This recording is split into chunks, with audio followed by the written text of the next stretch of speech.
안녕하세요, 여러분. 반갑습니다. 잘들 지내시고 계시는지요? 이제 날씨가 점점점 이제 여름으로 가는 것 같습니다. 여러분들 건강하시길 바랍니다. 자, 이제 오늘도 우리는 톨스토이가 만난 예수의 이야기들을 이어가 보겠습니다. 오늘은 7-7챕터 말씀의 제목을 예수는 왜 자신을 선한 목자라고 했을까? 우리가 함께 읽고 있는 책으로는 228쪽에서 231쪽 분량이고요. 오늘 나오는 내용의 이야기들은 요한복음 11장과 요한복음 10장에 이렇게 나와 있는 이야기입니다.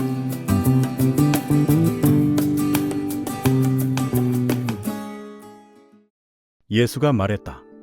나의 가르침은 생명의 자가, 지금까지 잠들어 있던 생명을 깨우는 것입니다. 나의 가르침을 믿는 사람은 잠에서 깨어나 영원한 생명을 보고 비록 육체적으로는 죽는다 해도 계속해서 살고 내 안에서 살며 나를 믿는 사람은 죽지 않을 것입니다. 그런데 백성들을 가르칠 때 예수는 세 번째로 정통주의자들에게 이렇게 말했다. 사람들이 나의 가르침에 승복하는 것은 내가 그것을 증명했기 때문이 아닙니다. 진리를 증명하기는 불가능합니다. 진리 자체가 다른 모든 것을 증명합니다. 그러나 사람들이 나의 가르침에 승복하는 것은 그것 이외에는 다른 진리가 없기 때문입니다. 이 진리는 사람들에게 알려지고 오로지 이것만이 사람들을 위해 생명을 약속해 줍니다. 목자는 자기 양들에게 갈 때 양 우리의 문을 열고 들어가서 양들에게 친숙한 목소리로 양들을 모아 목장으로 인도합니다. 나의 가르침과 사람들의 관계는 목자의 친숙한 목소리와 양들의 관계와 같습니다. 나의 가르침은 양들이 들어가는 문이고 나를 따르는 사람들은 모두 참된 생명을 얻습니다.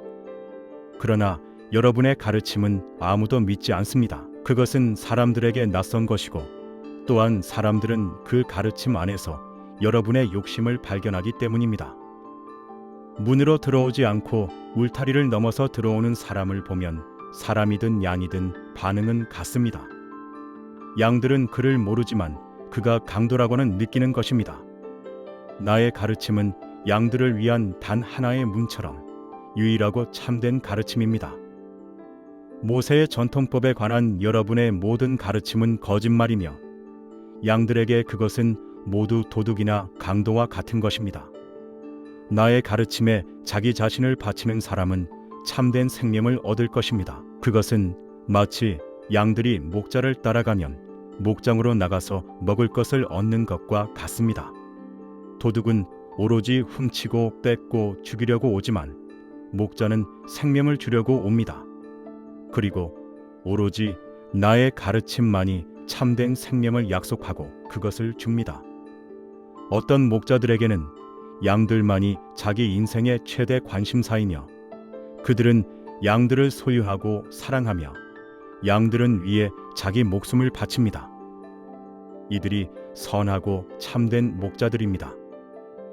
반면에 주인에게 고용된 나쁜 목자들은 양들을 사랑하지 않고 전혀 돌보지 않는데 그것은 그들이 고용된 사람이고 또 양들이 자기 것이 아니기 때문입니다. 그래서 늑대가 다가오면 그들은 자기 직무를 버리고 달아납니다. 그러면 늑대는 양들을 잡아먹어 버립니다. 이들은 가짜 목자들입니다. 이와 마찬가지로 가짜 선생들이 있는데 그들은 오로지 자기 목숨만 돌보고 백성들의 목숨은 전혀 돌보지 않습니다. 반면에 참된 선생들은 자기 목숨은 돌보지 않고 사람들의 목숨을 위해 자기 목숨을 내어줍니다. 나는 이러한 참된 선생들과 같습니다. 나의 가르침은 바로 자기 목숨을 돌보지 말고 다른 사람들의 목숨을 위해서 자기 목숨을 내어주고 영혼의 생명을 위해 육체의 생명을 버리라는 것입니다. 나는 이렇게 가르치고 또 실천합니다. 아무도 나의 생명을 빼앗아 갈 수 없습니다. 그러나 나는 참된 생명을 얻기 위해서 스스로 자유롭게 사람들을 위해 나의 목숨을 내어줍니다. 나는 이렇게 하라는 명령을 나의 아버지로부터 받았습니다. 나의 아버지가 나를 알듯이 나도 또한 그분을 압니다. 그래서 나는 나의 목숨을 사람들을 위해서 내어주는 것입니다. 또한 내가 아버지의 뜻을 완수하기 때문에 그분은 나를 사랑합니다. 그리고 모든 사람은 지금 여기 있는 사람들뿐만 아니라 미래에 올 모든 사람도 또한 나의 목소리를 알아들을 것입니다. 또한 모든 사람이 한 군데로 모이고 하나가 될 것이며 그들이 믿는 가르침은 하나뿐일 것입니다.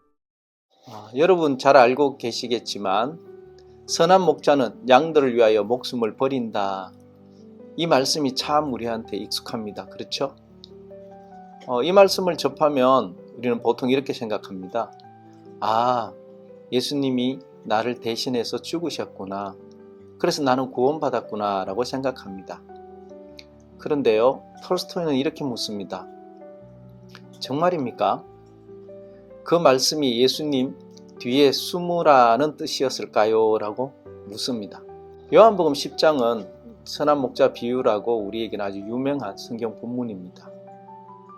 그런데 톨스토이는 이 본문을 읽으면서 우리가 2000년 동안 놓쳐왔던 것이 있다고 말을 합니다. 228쪽에 나의 가르침은 생명의 자각, 지금까지 잠들어 있던 생명을 깨우는 것입니다. 라고 톨스토이는 적어놨습니다. 오늘 이 익숙한 본문 속에 숨어진 5가지 놀라운 진실을 함께 찾아가 보고자 합니다. 먼저 이 장면을 한번 보시겠습니다. 양들이 목자의 목소리를 알아듣습니다. 어떻게 해요? 마법일까요? 톨스토이가 해석한 예수님의 대답은 단호합니다. 그는 228쪽에 사람들이 나의 가르침에 승복하는 것은 내가 그것을 증명했기 때문이 아닙니다. 진리를 증명하기는 불가능합니다. 진리 자체가 다른 모든 것을 증명합니다. 예수님이 무리를 걸으시거나 빵을 가지고 많은 사람을 먹인다고 그래서 우리가 믿는 게 아니라는 겁니다. 수학 공식이 딱 맞아 떨어질 때 우리가 고개를 끄덕이듯 우리 안에 있는 신성한 이성과 예수님의 말씀이 정확히 같은 주파수로 올리기 때문에 듣는 순간 영혼이 먼저 반응한다는 것입니다. 그래서 229쪽에 이 진리는 사람들에게 알려지고 오로지 이것만이 사람들을 위해 생명을 약속해 줍니다. 이렇게 이게 진리구나 라고 말할 수 있다는 겁니다. 바로 그 뜰림, 그것이 진짜 믿음입니다. 그 뜰림은 누가 외부에서 심어주는 게 아니고요. 이미 내 안에 있던 것이 깨어나는 것입니다. 그런데 예수님은 이 충격적인 말씀을 여기에 덧붙입니다. 229쪽 아래쪽에 보면 모세의 전통법에 관한 여러분의 모든 가르침은 거짓말이며 양들에게 그것은 모두 도둑이나 강도와 같은 것입니다. 여러분 알다시피 강도는 양들을 우리에 가둡니다. 털을 깎아 먹으려고 또 도망가지 못하게 하려고.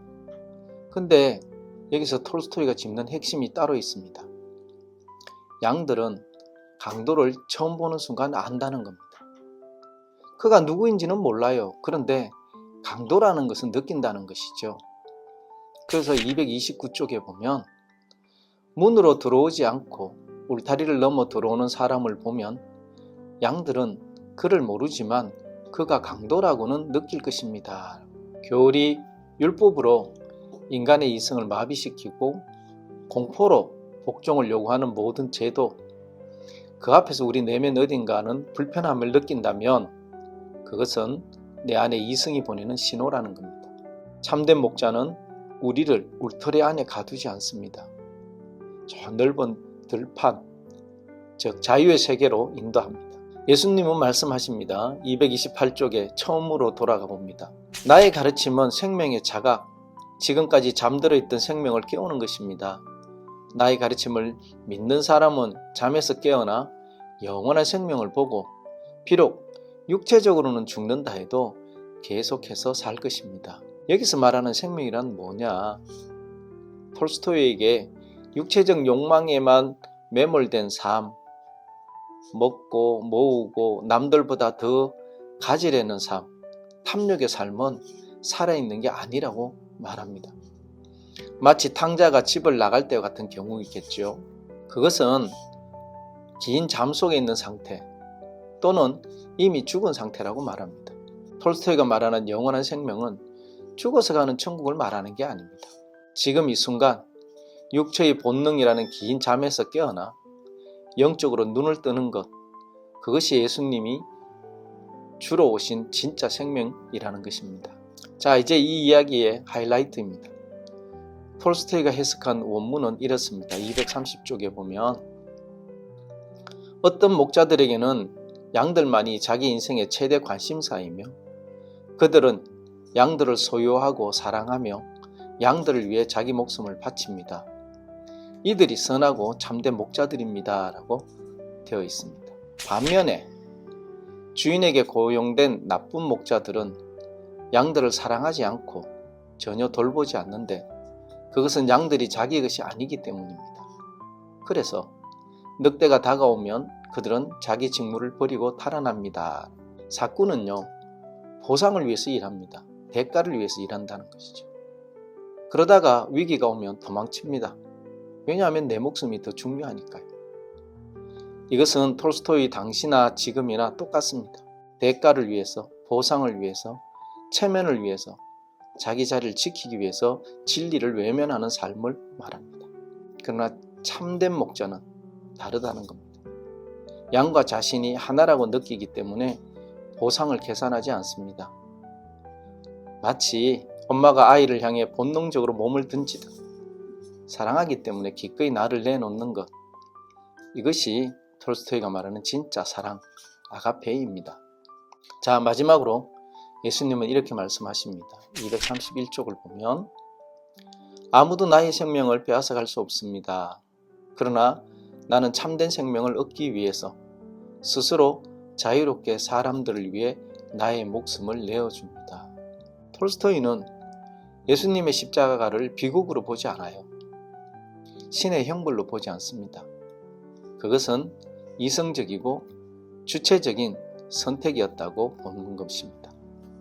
그리고 여기서 톨스토이가 포착한 한 문장이 더 있는데요. 231쪽에 보면 내가 아버지의 뜻을 완수하기 때문에 그분은 나를 사랑합니다. 사랑받기 위해 복종하는 게 아닙니다. 진리를 실천하기 때문에 사랑이 따라오는 것입니다. 썩어질 육체를 지키려다가 영혼을 파는 것보다 영원한 진리를 위해 육체를 내려놓는 것이 훨씬 더 가치 있는 선택이라는 확신, 그 확신이 있었기 때문에 예수님은 두려움 없이 자유롭게 그 길을 걸으셨던 것입니다. 톨스토이가 해석한 이 본문의 마지막 문자는 우리가 잘 주목하지 않는 구절로 끝납니다. 231쪽 마지막 부분입니다. 모든 사람은 지금 여기 있는 사람들 뿐만 아니라 미래에 올 모든 사람도 또한 나의 목소리를 알아들을 것입니다. 또한 모든 사람이 한 군데로 모이고 하나가 될 것이며 그들이 믿는 가르침은 하나뿐인 것입니다. 유대인도 이방인도 2000년 전 사람도 지금의 우리도 진리 앞에서는 모두가 같은 떨림을 느낍니다. 그 떨림이 우리를 하나로 묶습니다. 우리는 지금 두 갈래 길에 서 있습니다. 첫째는 사꾼의 길, 육체의 안위를 위해 위기 앞에서 도망치는 삶. 두 번째, 목자의 길, 진리를 위해 기꺼이 나를 내어주는 삶. 지금 세상에서는 수많은 강도들의 목소리가 들립니다. 돈이 최고야, 성공이 최고야, 네 것을 지켜, 네가 중요해. 하지만 우리의 깊은 내면 그 이성의 알람은 알고 있습니다. 무엇이 진짜 목자의 목소리인지. 여러분, 오늘 이 질문 앞에서 우리 한번 나 자신을 세워볼까요? 나는 지금 보상을 계산하며 살아가고 있는가? 아니면 사랑하기 때문에 움직이고 있는가? 그 질문 앞에서 잠깐 멈추는 것, 그것이 긴 잠에서 깨어나는 첫 번째 눈뜸입니다. 오늘도 함께 해주셔서 감사합니다.